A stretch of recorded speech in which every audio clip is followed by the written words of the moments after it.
Assalamu alaikum. Dear students, welcome to my online class. This is Kiamoni, in your English teacher. Last class I discussed with you about Unit 4, and now I will discuss some parts of Unit 5 to 6. So students, let's go. শিক্ষার্থীবৃন্দ, তোমরা এখানে খেয়াল করো, এখানে আসলে আমাদের জানুয়ারি থেকে December পর্যন্ত যে দিনগুলো আছে সেই দিনগুলোর একটি তালিকা দেওয়া আছে। তার মানে আমরা এটা বলতে পারি কি এটা হচ্ছে আমাদের ক্যালেন্ডার।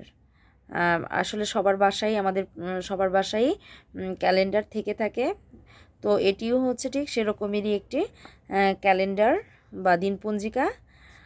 তো আমাদের নিচে একটা কবিতার মতো দেওয়া আছে, বা কবিতা বা যাই হোক ছড়ার মতো দেওয়া আছে। তো চলো আমরা এগুলো রিডিং পড়ব এবং আমরা এখান থেকে কিছু তথ্যও জানব। There are 60 seconds in a minute. আচ্ছা শিক্ষার্থীবৃন্দ, 1 মিনিটে হয় 60 সেকেন্ড, এটা তো আমরা সকলেই জানি। আচ্ছা, there are 60 minutes in an hour. in an hour অর্থ হচ্ছে ঘন্টা। তাহলে 1 ঘন্টা, an অর্থ 1, তো 1 ঘন্টায় কয় মিনিট? 1 ঘন্টায় হয় 60 minute. there are 24 hours in a day. একদিনে হয় 24 ঘন্টা। there are 7 days in a week. এক সপ্তাহে হয় 7 দিন। there are 12 months in a year. 12 মাসে 1 বছর। there are 365 days in a year. এক বছরে হয় 365 দিন। there are 366 days in a leap year. অধিবর্ষ যে বছরটিতে হয় সে বছরটিতে 366 দিন থাকে বা হয়। আচ্ছা শিক্ষার্থীবৃন্দ, একটু লক্ষ্য করো, তোমরা নিশ্চয় অধিবর্ষ নাম শুনেছ। আসলে অধিবর্ষটা হচ্ছে প্রায় 4 বছর পর পর আসে। আর 4 বছর পর পর যখন অধিবর্ষটি হয় সেক্ষেত্রে নর্মালি কিন্তু ফেব্রুয়ারি মাসটি হচ্ছে 28 দিনে যায়। কেমন?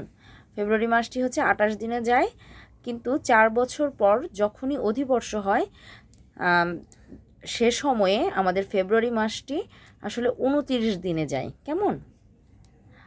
তো এই কারণেই বলা হয়েছে, আর যখনই 29 দিনে যায় তখনই সে বছরটিতে টোটাল দিন সংখ্যা থাকে হচ্ছে 366 দিন। আর নর্মালি আমরা বলি কি 1 বছর সমান কত দিন? 1 বছর সমান 365 দিন। তবে যে বছরটিতে লিপ ইয়ার থাকবে সেই ক্ষেত্রে ওই বছরের টোটাল দিন সংখ্যা হচ্ছে 366 দিন। আশা করি তোমরা লিপ ইয়ার সম্পর্কে বুঝতে পেরেছো। আচ্ছা শিক্ষার্থীবৃন্দ, চলো দেখি 19 নং পেজটিতে কী দেওয়া আছে। 19 নং পেজটিতে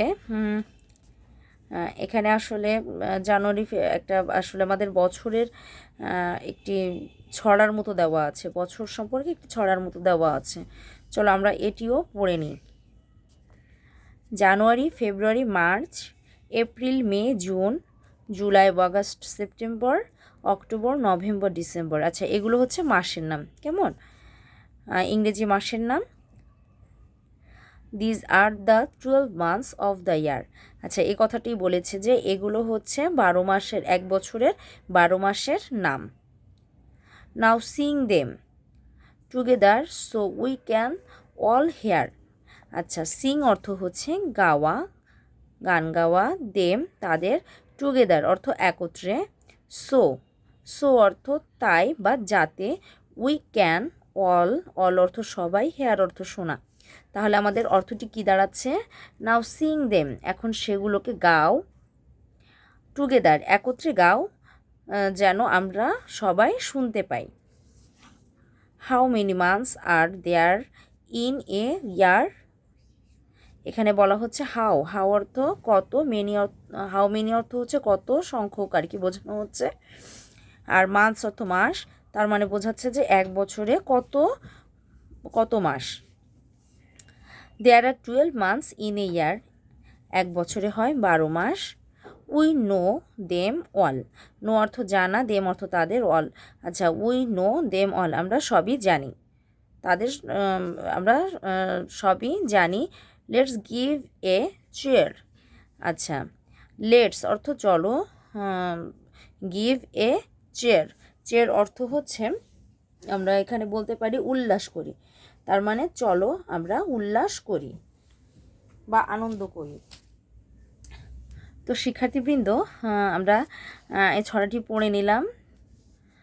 আচ্ছা, তো এর আলোকে নিচে কিছু প্রশ্ন দেওয়া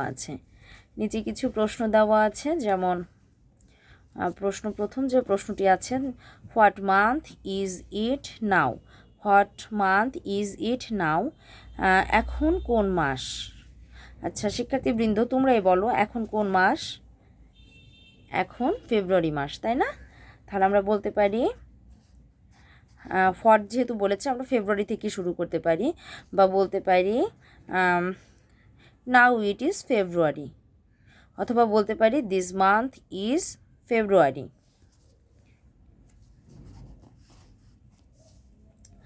আচ্ছা, এর পরবর্তীতে 2 নংয়ের যে প্রশ্নটি দেওয়া আছে সেটি হচ্ছে, what is the first month of the year.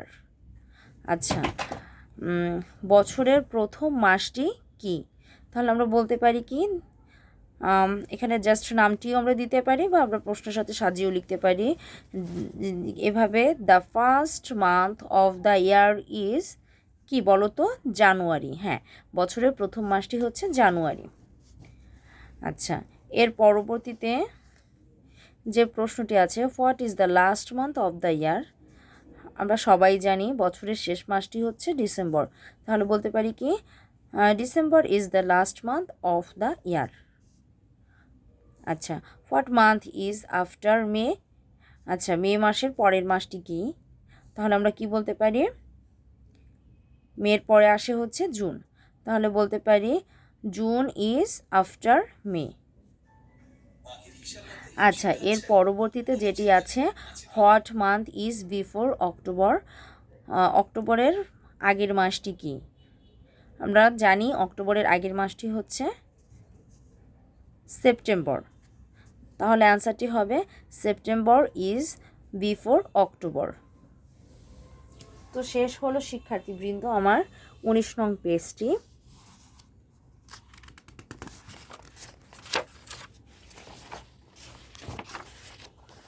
আচ্ছা, এর পরবর্তীতে 20 নং পেজটিতে কিছু প্রশ্ন দেওয়া আছে। হ্যাঁ, কিছু প্রশ্ন, তো আমরা আসলে এগুলো এভাবে পড়তে পারি। দেখো, আসলে দেখো এখানে ডেজ ইন এ ক্যালেন্ডার, আচ্ছা ডেজ ইন এ ক্যালেন্ডার আমাদের তো চ্যাপ্টারই ছিল, তো এখানে একটা ক্যালেন্ডারের একটা পেজ দেওয়া হয়েছে, যেমন এখানে যেমন জানুয়ারি মাস 2020 সালের, বা এখানে হয়তো বা আবার বইটি আসলে পুরাতন সালের, তো যারা নতুন বই পেয়েছো হয়তো বা ওদেরটাতে 2021 সাল দেওয়া থাকবে। তো যাই হোক, এটা কোনো ফ্যাক্টর না। দেখো এখানে যেমন এখানে দেওয়া আছে একটা আসলে 2020 সালের জানুয়ারি মাসের পঞ্জিকাটি দেওয়া আছে। তো এর আলোকে আমাদের যেমন একটা প্রশ্ন দেওয়া হয়েছে, নিজে কিছু প্রশ্ন দেওয়া আছে, আমরা গ্যাপসগুলো নিজেরাই করতে পারবো। যেমন the calendar shows the month of dash, আচ্ছা the calendar shows of month, কোন মাসটি ক্যালেন্ডার শো করছে বা দেখাচ্ছে? অবশ্যই জানুয়ারি মাস, তাহলে আমরা বলতে পারি জানুয়ারি। The first day of the year 2020 is a dash. 2020 সালের ফার্স্ট ডে অর্থাৎ প্রথম দিনটি কী ছিল, কী বার ছিল? বুধবার, তার মানে ওয়েডনেসডে।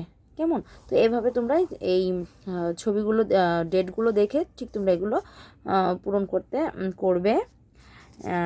তো চলো, নিচে কিছু প্রশ্ন দেওয়া আছে, এখানে দেখো প্রশ্নগুলোর ক্ষেত্রে বলা আছে, what day is the 10th of জানুয়ারি।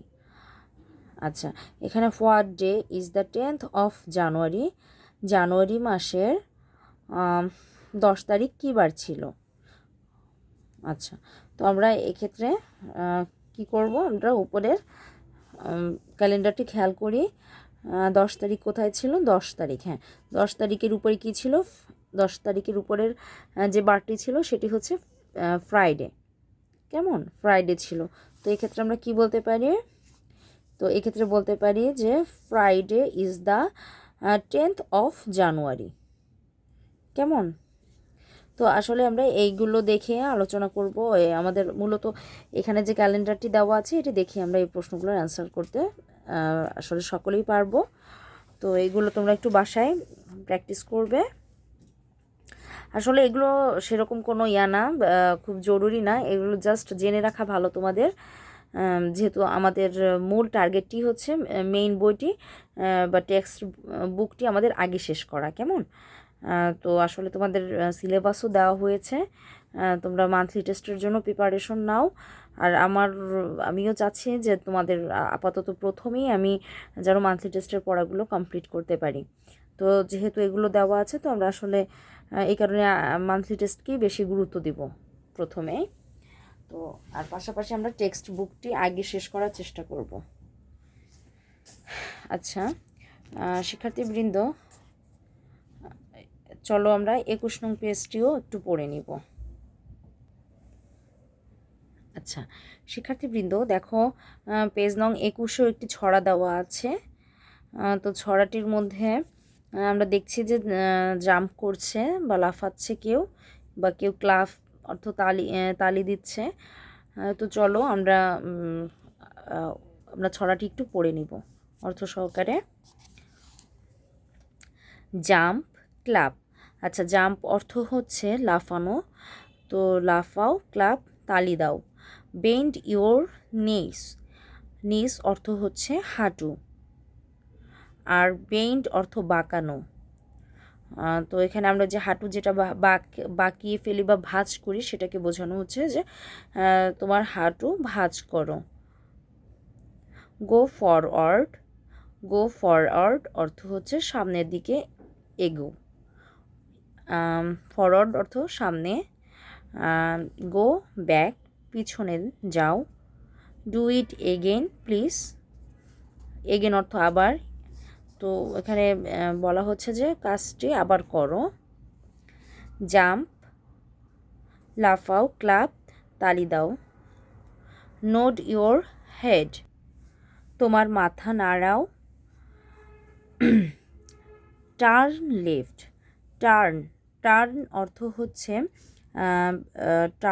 হচ্ছে ঘোরা। কেমন, ঘুরে আসা যেটা, তো টার্ন লেফট, লেফট অর্থ হচ্ছে বাম পাশটা, তো বামে ঘোরো।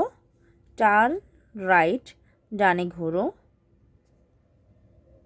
টাচ সামথিং রেড, আচ্ছা টাচ অর্থ হচ্ছে স্পর্শ করা, আর হচ্ছে সামথিং অর্থ কিছু, রেড অর্থ লাল।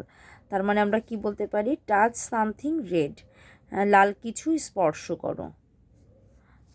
জাম্প, জাম্প অর্থ লাফাও, ক্লাব তালি দাও। সিট অন দ্য ফ্লোর, ফ্লোরে বসে পড়ো। আর্মস আপ, আর্মস অর্থ হচ্ছে বাহু, অর্থাৎ দুই হাতের আমাদের যে দুটি হাতের যে ডানাটি থাকে সেগুলো, তো দু হাত, এখানে আর্মস বাহু বা দু হাত ওঠাও, উপরে ওঠাও। আর্ম আপ অর্থ উপরে, তো আমরা বলতে পারি কি দু হাত উপরে তোলো। আর্মস ডাউন, হাত দুটি নিচে নাও। ওপেন দ্য ডোর, দরজাটি খুলো। তো শিক্ষার্থীরা আসলে এই ছড়াটির মাধ্যমে আমরা কিন্তু একটা এক্সারসাইজকে বোঝানো হচ্ছে যে আমরা বাসায় কিন্তু কি করি, যে এক্সারসাইজ বা ব্যায়ামগুলো করে থাকি, ঠিক ওটাকে আসলে বলা হচ্ছে। তো তোমরা শিক্ষার্থীবৃন্দ পড়াশোনার পাশাপাশি তোমাদের কিন্তু আসলে ফিজিক্যাল এক্সারসাইজটাও খুবই দরকার, তো তোমরা কিন্তু এভাবে করতে পারো। কেমন শিক্ষার্থীবৃন্দ, পেজ নং 22-এ কিছু ওয়ার্ড দেওয়া আছে, এগুলো তোমরা জেনে অর্থ আসলে অর্থ জানার তো শেষ নেই, এগুলোর অর্থ আমরা যদিও জানি তারপর আরও একবার পড়বো। অরেঞ্জ, অরেঞ্জ অর্থ তো সকলেই জানি, কমলা লেবু। আইসক্রিম অর্থ আইসক্রিম। এগ অর্থ ডিম। চিপস অর্থ তো চিপস। ক্যারটস অর্থ গাজর। পাপায়া অর্থ পেঁপে। মিল্ক অর্থ দুধ। ফ্রাইজ, ফ্রাইজ অর্থ এখানে আসলে আলু ভাজা। এরপরে হচ্ছে ফিশ, ফিশ অর্থ তো মাছ। লেটুস অর্থ লেটুস পাতা। চকলেট অর্থ চকলেট। রাইস অর্থ তো ভাত বা চাল। তো এখানে শিক্ষার্থীবৃন্দ তোমরা এগুলো তো পড়বেই, এগুলো অর্থ তো জানবেই, পাশাপাশি শিক্ষার্থীবৃন্দ তোমরা চেষ্টা করবে যে এগুলো আসলে ওয়ার্ডগুলো যেন বানান সহকারে মুখস্থ করতে পারো। কারণ তোমাদের আমরা আজকের যে ক্লাসটুকু যতটুকুই করলাম আসলে এগুলো থেকে তোমাদের কিন্তু সিন কম্প্রিহেনশন আসার মতো কোনো ওয়ে নেই। এখান থেকে আসলে সিন কম্প্রিহেনশন আসে না সচরাচর, কিন্তু লাইনগুলো আমাদের জানা উচিত। এ কারণেই রিঅ্যারেঞ্জের জন্য আসলে প্রত্যেকটি লাইন ইম্পর্টেন্ট। হ্যাঁ, এ কারণেই আসলে আমরা এগুলো পড়েছি। আর যেমন তোমাদের পাশাপাশি শব্দগুলো জানা উচিত, শব্দর বানানগুলো জানা উচিত। কারণ কখনো কিন্তু রিঅ্যারেঞ্জের ক্ষেত্রে একটা সেন্টেন্স শুধু তুলে দেবে না, এক্ষেত্রে একটি ওয়ার্ডও থাকতে পারে, হয়তো বা ওয়ার্ডটি এলোমেলো আকারে দেওয়া থাকবে, তখন সেটাকে তোমাকে কারেকশন করে লিখতে হবে। যেমন ধরো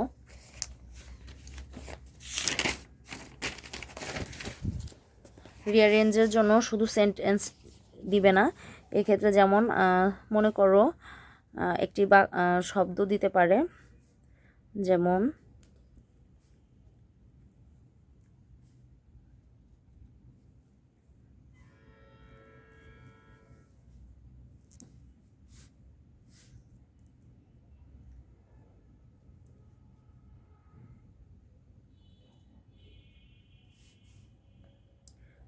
আচ্ছা আচ্ছা শিক্ষার্থীবৃন্দ একটু খেয়াল করো, যেমন এখানে একটা শব্দ দিয়েছে। হ্যাঁ, তো এই শব্দটার মধ্য থেকে GEANSRAO এরকম একটি শব্দ দেওয়া থাকবে। তো এরকম একটি শব্দ দেওয়া যদি থাকে, তো এটাকে তোমাকে কী করতে হবে, কারেকশন করে ওয়ার্ডগুলোকে কারেকশন করে ওয়ার্ডগুলো না লেটার বা বর্ণগুলোকে একটু কী করবে, সাজিয়ে লিখবে, যেন একটা যথাযথভাবে একটা শব্দ তৈরি হয়। কেমন? তো সেই ক্ষেত্রে আমরা এটাকে যদি সাজি, যেমন আজকে যেটা আমরা পড়লাম, তো এক্ষেত্রে অরেঞ্জ আমার যদি জানা থাকে তাহলে আমি এটাকে সাজাতে পারি। যেমন আমি এক্ষেত্রে কী নিতে পারি, ORANGE,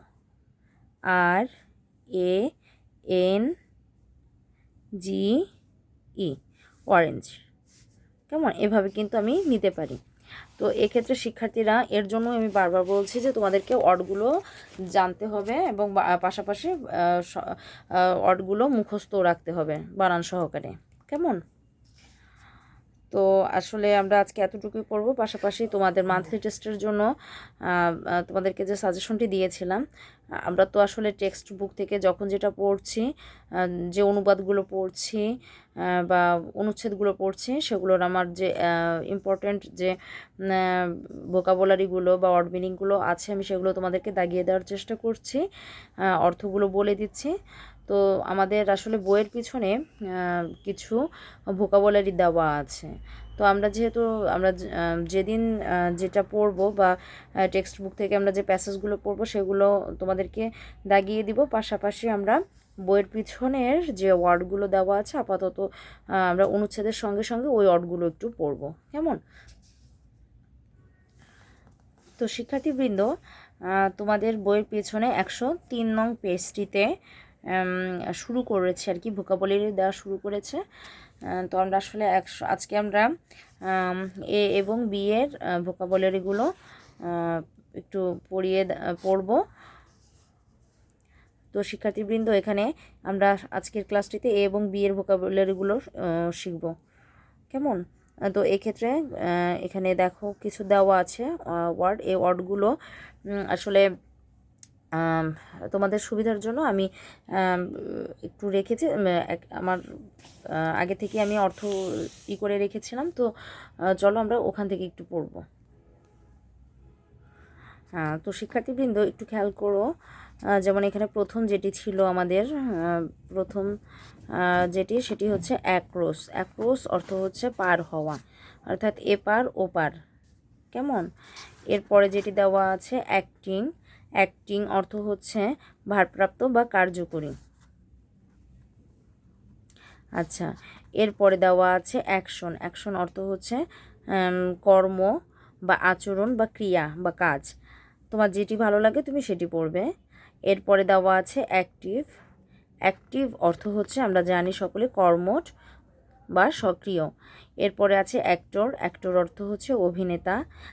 এরপরে আছে অ্যাড্রেস, অ্যাড্রেস অর্থ ঠিকানা। অ্যাডভাইস, অ্যাডভাইস অর্থ হচ্ছে উপদেশ। অ্যাফ্রাইড অর্থ ভীত। আফটার অর্থ পরে। আফটারনুন অর্থ বিকালবেলা। এগেইন অর্থ আবার বা পুনরায়। এগ্রি অর্থ সম্মত হওয়া বা রাজি হওয়া। অলমোস্ট, অলমোস্ট অর্থ প্রায় বা অনেকাংশ। এরপরে যেটি আছে আমেজিং অর্থ বিস্ময়কর। অ্যাংরি রাগান্বিত। এনিম্যাল অর্থ প্রাণী। অ্যানাদার অর্থ অন্য। অ্যান্সার অর্থ উত্তর দেওয়া। এরপরে আছে অ্যাপ্লিকেশন, অ্যাপ্লিকেশন অর্থ দরখাস্ত বা আবেদন। এরিয়া অর্থ আয়তন। আর্ম অর্থ বাহু। অ্যারাউন্ড অর্থ চারদিকে। অ্যারাইভ অর্থ পৌঁছানো। এরপরে দেওয়া আছে আর্টিকেল, আর্টিকেল অর্থ অনুচ্ছেদ বা ধারা। অ্যাস্লিপ, স্লিপ অর্থ হচ্ছে ঘুমন্ত। স্লিপ অর্থ ঘুমানো আর অ্যাস্লিপ অর্থ ঘুমন্ত, অর্থাৎ ঘুমন্ত অবস্থা, অর্থাৎ আগেই ঘুমানো আছে এটা বোঝানো হচ্ছে। এরপরে দেওয়া আছে অ্যাথলিট, অ্যাথলিট অর্থ হচ্ছে ক্রীড়াবিদ। এরপরে দেওয়া আছে অ্যাটেনশন, অ্যাটেনশন অর্থ মনোযোগ। অ্যাটেন্টিভলি মনোযোগ সহকারে। এরপরে আছে অফল অর্থ ভীতিকর অবস্থা বা ভয়ানক অবস্থা। এর পরবর্তীতে দেওয়া আছে বিয়েরগুলো। বিতে প্রথম যেটি দেওয়া আছে সেটি হচ্ছে বিচ, বিচ অর্থ হচ্ছে সমুদ্র সৈকত। আচ্ছা, এরপরে আছে বিন, বিন অর্থ হচ্ছে সিম বা মটরশুঁটি। বিউটিফুল অর্থ সুন্দর। বিকজ, বিকজ অর্থ কারণ। বেড অর্থ বিছানা। বিফোর অর্থ আগে। বিগিন অর্থ শুরু করা। বিহাইন্ড অর্থ পিছনে। বিলিভ অর্থ বিশ্বাস করা। বিলো অর্থ নিচে। এরপরে বেন্ড আছে, বেন্ড অর্থ বাঁকানো। বিসাইড অর্থ পাশে। এরপরে আছে বেটার, বেটার অর্থ শ্রেষ্ঠতর বা অর্থাৎ গুড, গুড বেটার ভালো থেকে আরও একটু ভালো সেটা বোঝানো হচ্ছে। বিগ, বিগ অর্থ বড়। বিগেস্ট সবচেয়ে বড়। এরপরে দেওয়া আছে বার্ড, বার্ড অর্থ পাখি। বার্থডে জন্মদিন। ব্লাইন্ড অন্ধ। এরপরে আছে ব্লো, ব্লো অর্থ প্রবাহ, অর্থাৎ বাতাস বয়ে যাওয়া, যেটা আমরা বলি যে বাতাস বয়ে যাওয়া।